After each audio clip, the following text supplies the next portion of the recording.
Hey, welcome again. This is video 148 or 149, I forget. But this is a Magnolia Bowl made out of one piece of magnolia log. It's a lidded bowl out of magnolia. It's all buffed up and all that kind of stuff. And if you'll stay tuned, I'm going to show you how I made this rascal. I got this piece of wood here. It's something I really don't even know what it is. It's been back there in another room now for about a year, and every surface was anchor sealed, including the little bitty ones here, and it's still cracked like a big dog. See how long that crack is right there coming down there? And you come over here to this one, it's cracked down to about here, and it goes like so, as you can see right there. And then you come over here to this one and it cracked to about here. So what I did is I measured the width as normal, and that's about, well, time you cut this off right here, you got about 10 inches. So I'll come to the end of this crack, and I'm going to leave that one there because it's probably going to be turned off and right here. So I'm going to go to the bandsaw and cut it here and here. And we'll see what we got when I do that. Well, I still don't know what it is. Looks like it might be magnolia. I'm not 100% sure. In fact, I'm sort of thinking that's what it is. Because it's got the light color, and then as it ages, it started graying, and that's exactly what magnolia does. So what I'm going to do, here's the plan, man. This one here, I'm going to make a bowl out of this one, traditional bowl. It's going to, have this kind of shape like this, to take care of that. And the other one, I'm going to make a lid out of it. It'll be sort of a deep lid. So that's the plan. I found this is the easiest way to find center, is to use one of these templates. I said it before, I wish somebody get smart and make these lines different colors. Now, it would be nice if you could just look down here at the same one rather than tracing it around. So let's do this, see what we got. And it fell off the edge, but it's going to be about 8.5, I'm thinking. Like so. There you go. So we ought to be able to get the same thing out of this one. Well, this thing's going to be pretty bad out of balance for a little while because see the way it does here, and then on this side, see what we got out of it here. Yeah, see, it's starting to shake right there. Ooh, right there, stop. So you realize this is about a 700-pound lace, so if it's shaking it's pretty bad out of balance. Let's see what we got.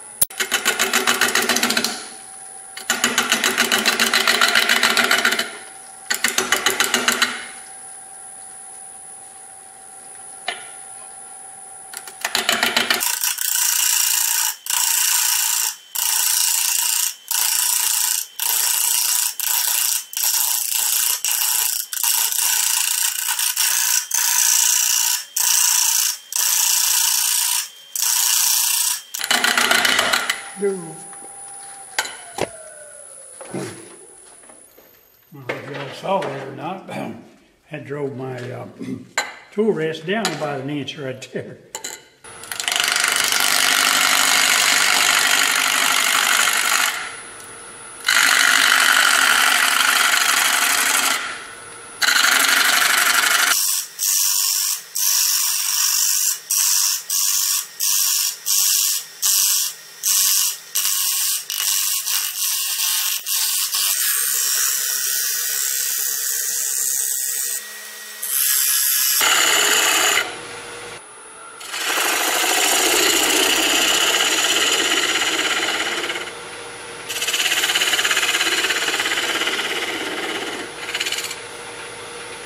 Marking out my tenon now.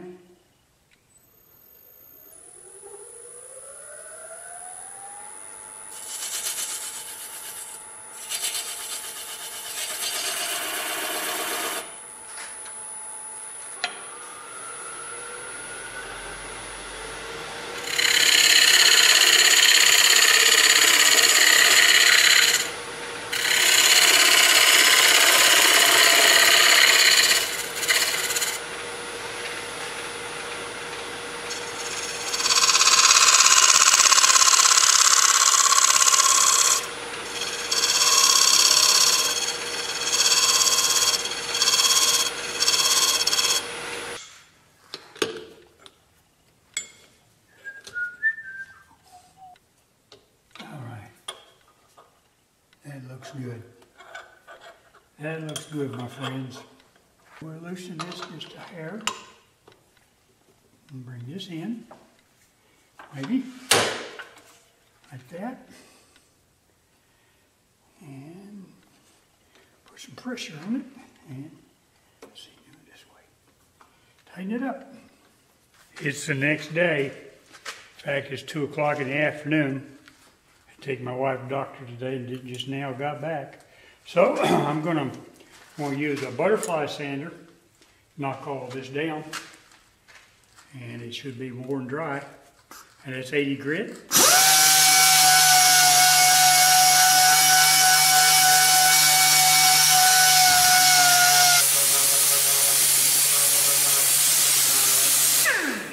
Instead of doing the 320, I'm going to take this 400 on this wheel and just give it a spin or two here.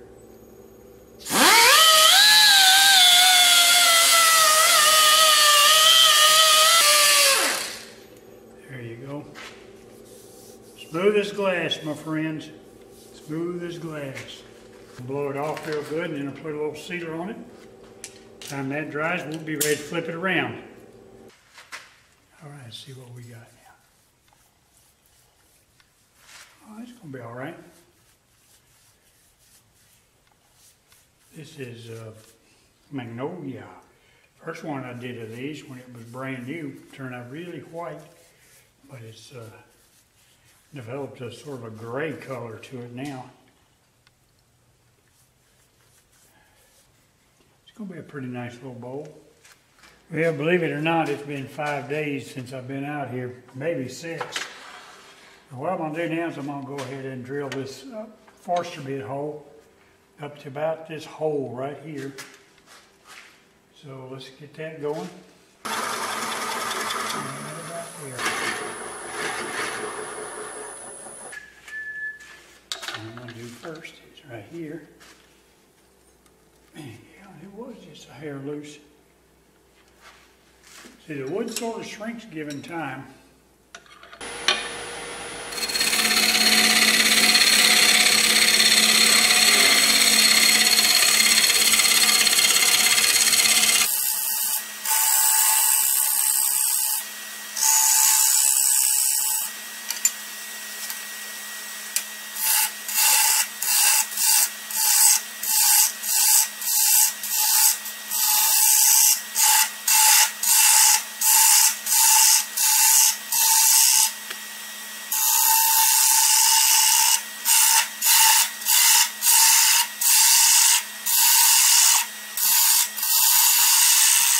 Nothing cuts better than the Beaver, my friends.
get carried away and get it too thin like I did the last one.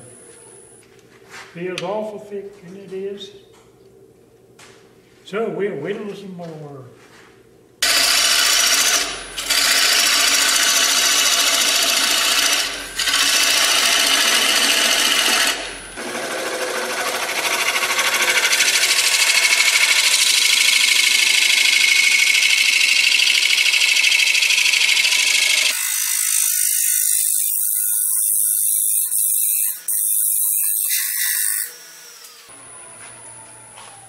I have a lid. I'm going to make a deal here for the lid to fit in.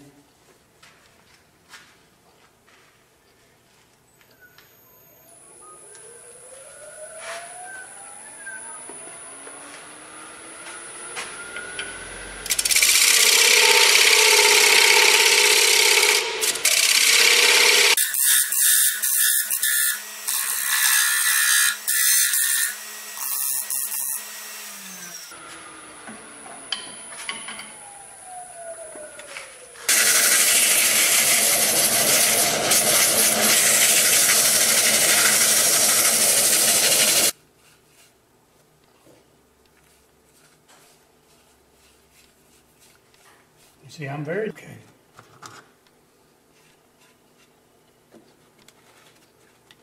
Make sure. But now I have got to take this tenon off. So what I'll do is, this is a piece of kitchen shelving. I take my chuck and I close it all the way. And I remembered, you always remember, you got to leave that center punch in there in your tenon.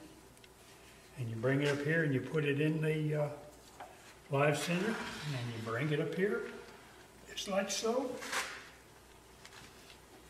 And you sort of tighten it up. Don't really expect it to be perfectly balanced. But I don't want to do it too, I ought to get it. So we need a tool rest. Now use my favorite. And about here and about there. Not sure what I'm going to use yet. I like to use a 5/8 gouge for this. See if I got it here somewhere. There it is. Well, that ain't bad at all. I'm going to whirl it up.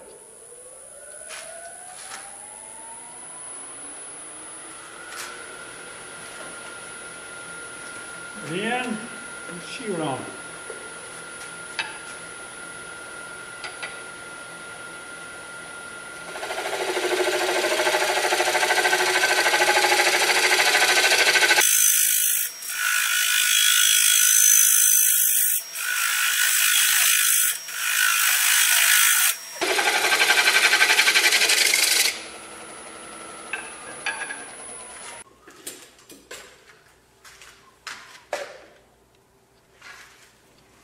Das is good. Save a little bit anyway, won't it?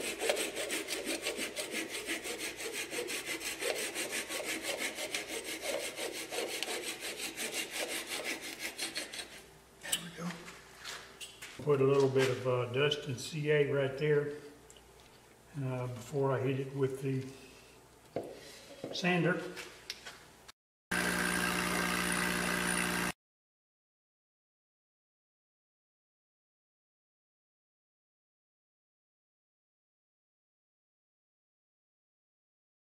I got the bottom of the bowl lasered, and I got a couple coats of sealer on it, a couple more to go.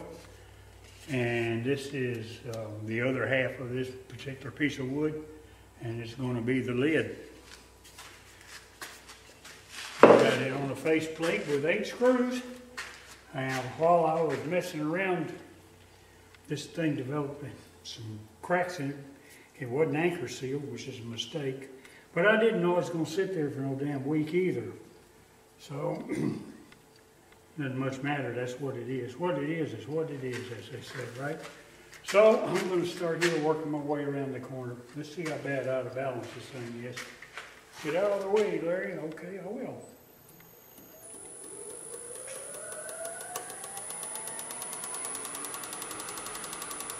Let's see, we got 6 1/4.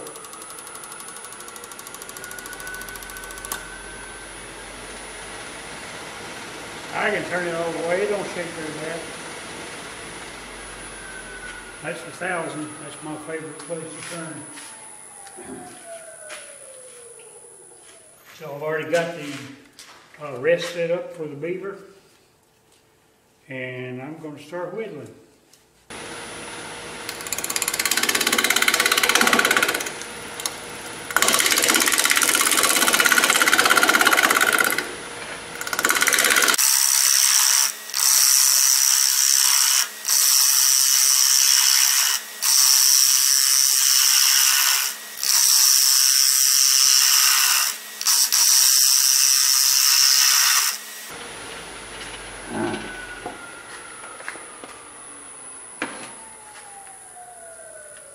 Ooh, Betsy.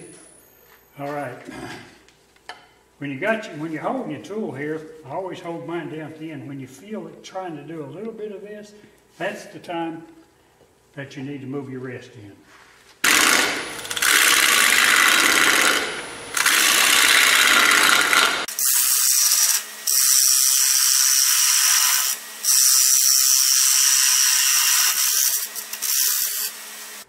I'm going to use a recess on this. Ooh, look there. Well, that means I got to go deeper.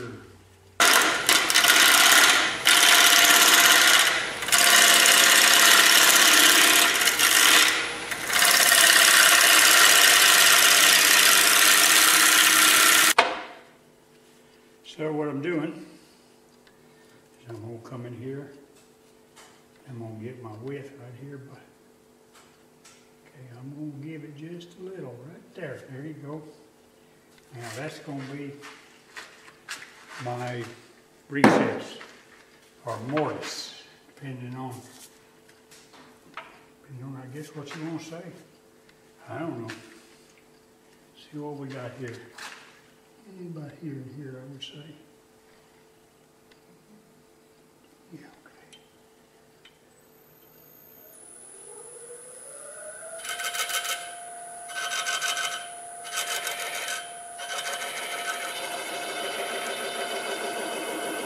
There it is.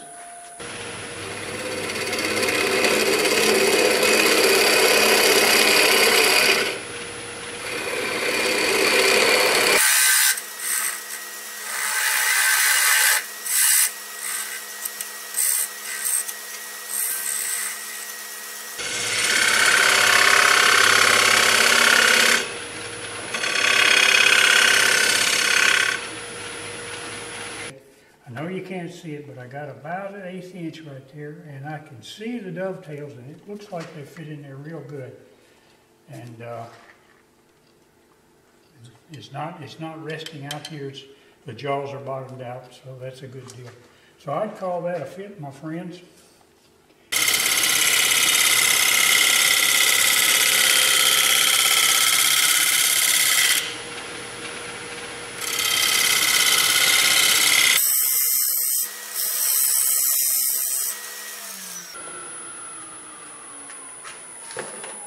But I don't know if you guys could see that or not, but I was holding this tool at this kind of angle right here, basically doing a shear cut like you would with a skew.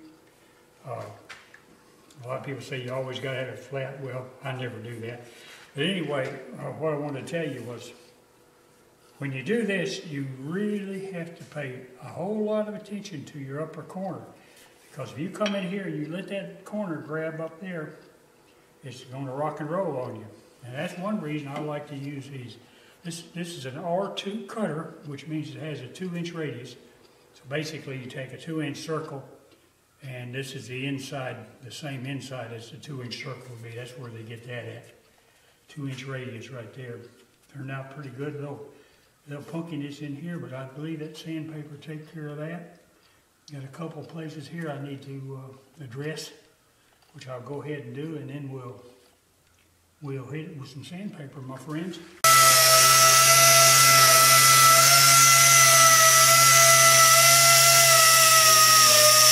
Well, good morning again.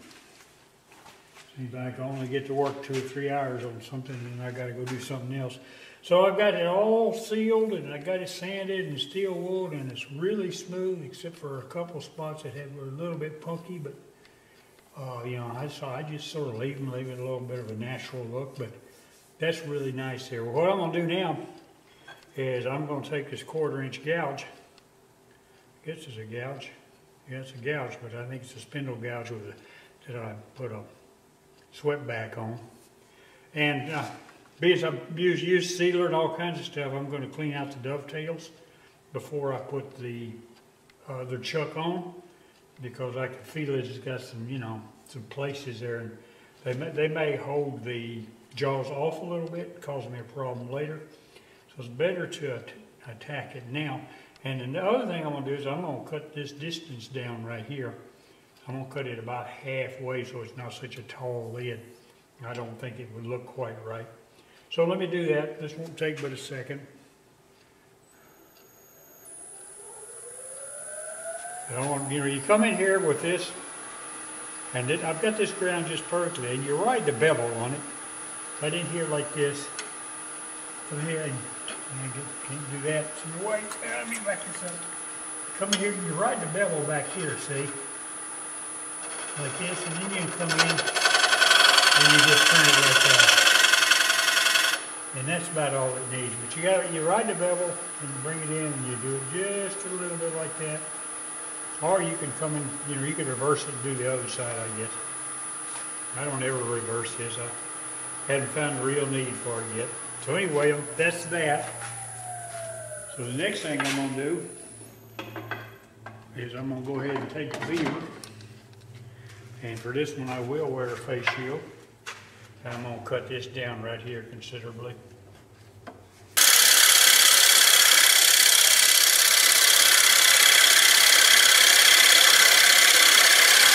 I always do it this way. Set that in there, and then I'll bring this in here like this. And I like to turn it just a little right here. Okay, back it off just a little.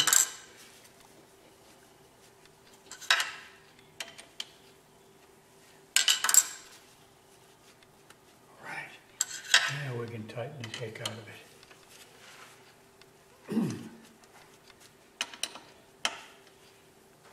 Oh, I didn't really get it.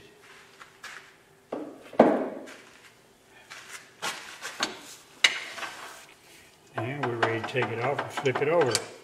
I'm going to come in here with the Beaver and go ahead and get this part turned down before I start hollowing.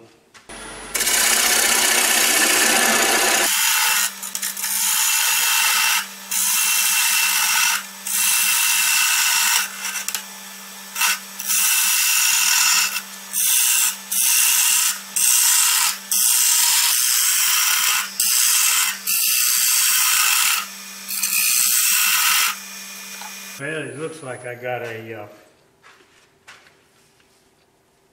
good recess.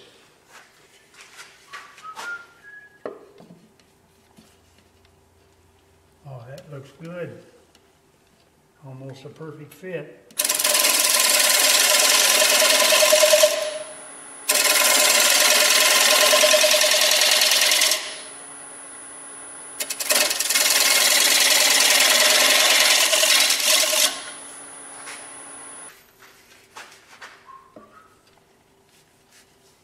All right, guys.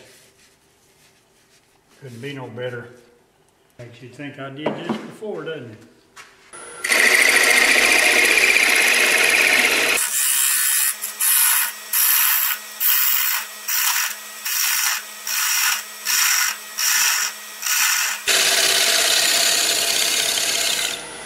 This is like all the way through here and here. That's just totally chipped out. So what I'll do, come on, baby. I'm going to take a little bit of tape right here. And put it right here, like this and like that. All right. See that now? I'll come in here with a little bit of this stuff.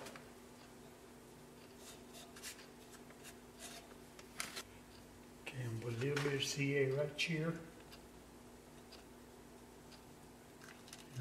here.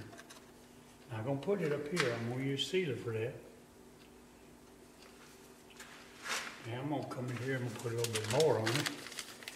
If you put it, if you make this too thick and put CA on it, and if you make the sawdust too thick, it'll turn white on you, and it wasn't no penetrated good enough.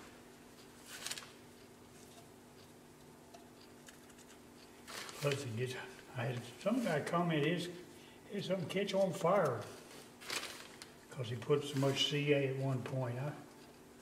I quite frankly never have seen that, but I don't doubt it.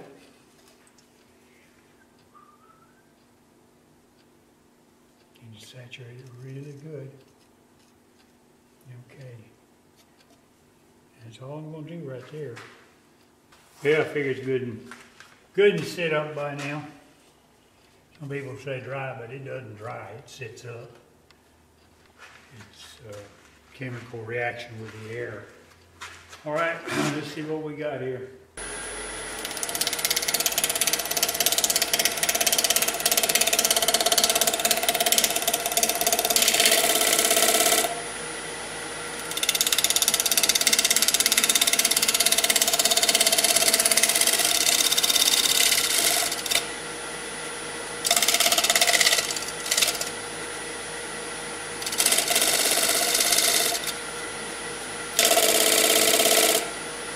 What it looks like. Well, that looks pretty good. I'm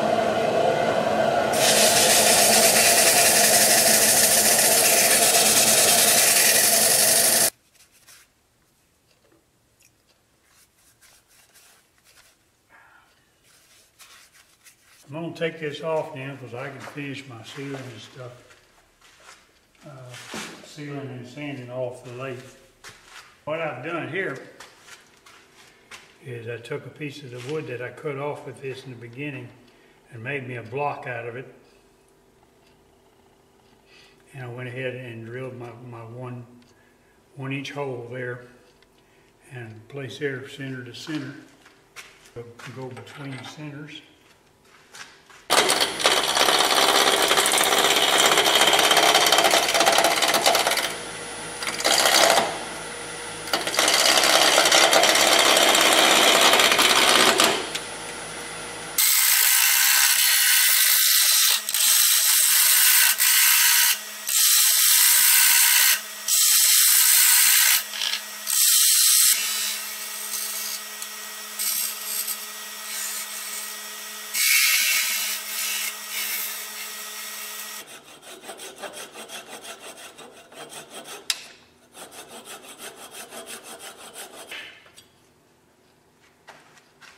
Well, I've got these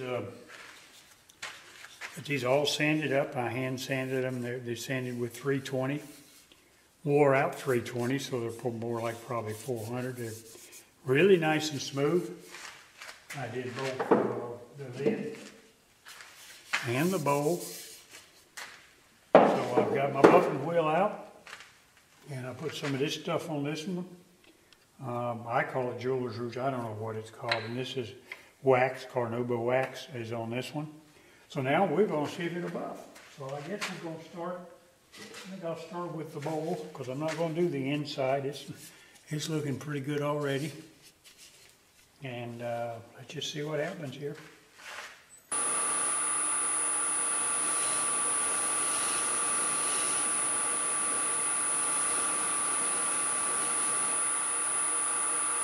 Looking pretty smooth there.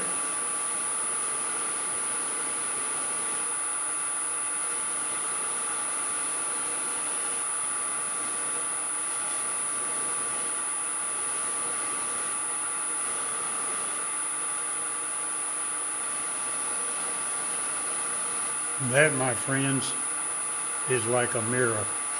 So smooth, you just want to caress it. Can you see that? Look at that. Isn't that pretty? Yeah, it's got that little bit of feathering right in here. And it's got some spotting right there.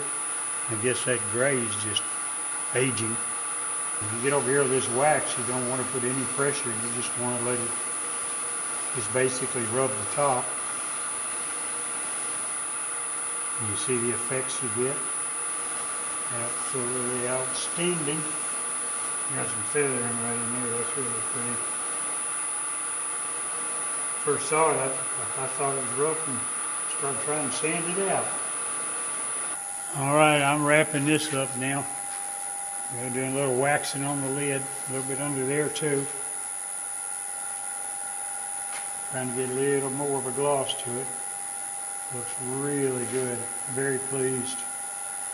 There you go. Well, here we are. Have another project completed. This, I believe, is either 148 or 149. This is Magnolia. I think it turned out pretty nice. It's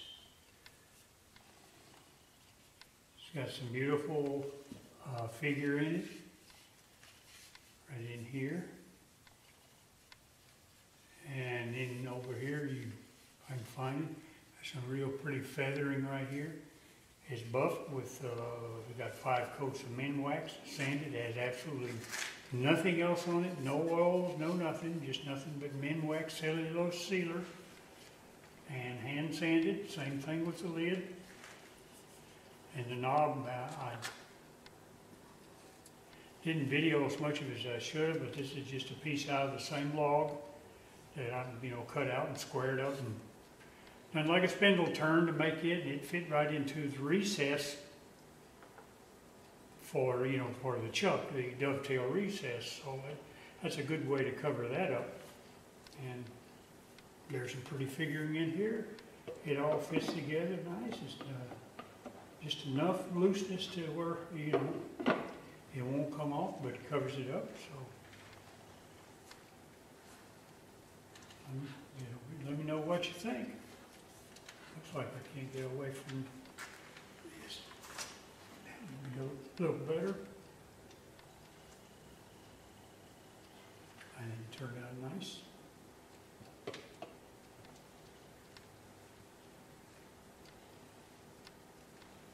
And of course I have my laser engraving on the bottom. And that's just like a mirror, my friends. I mean, it's like so smooth and so shiny. That's my preferred way to finish stuff now if I can. Anyway, give me a like, subscribe, all that kind of good stuff. I'll catch you later on the rebound. Call your mama.